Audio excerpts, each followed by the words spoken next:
যখন তোকে বড্ড মনে পড়ে। স্মৃতিরা সব বিন্দু বিন্দু হয়ে ঝরতে থাকে স্তব্ধ মনের ঘরে। এখনো ভাবি, হতো নাকি তেমন একটি ঘরে আমরা শুধু দুজন? হতো নাকি একটুও খুনসুটি, পেছন থেকে জাপটে ধরার মতন? একটু না হয় রাগ দেখাতিস তখন, ঘুম ভাঙাতে দেরি হচ্ছে জেনে। আমিও তখন ওপাশ ফিরে শুয়ে তোর হাতটা জড়িয়ে নিতাম টেনে। ঘুম চোখেতেই চলতো হাতাহাতি। আজও যেমন বন্ধ চোখে ছুঁই।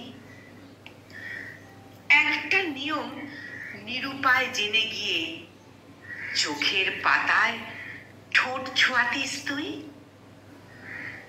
আমিও তখন আদর পেতে চাইতাম, ছাড়তাম না বাজুক 8টা 9টা।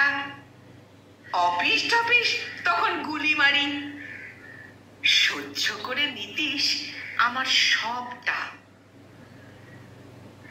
খুব তো শোনাস তোর আফসোস গুলো, কেঁদেও ফেলিস সেসব বলতে বলতে।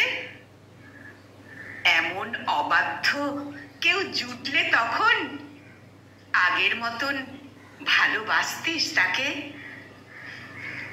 আমি তো খুব বলতে পারিস কুড়ে, জানার পরে এমনি ভালোবাসতিস। তখন যদি অনেকটা রাগ করে বিয়ে করার আফসোস করতিস, হয়তো তখন দূরত্ব করতিস, হয়তো তখন অচেনা হতিস।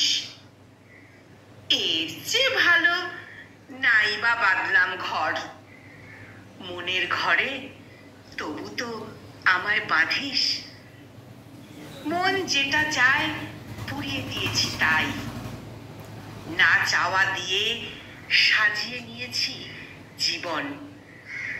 মন পুড়ে গেলে ইচ্ছেরা সব ছাই, তাই এমনে লুকিয়ে রেখেছি শ্রাবণ।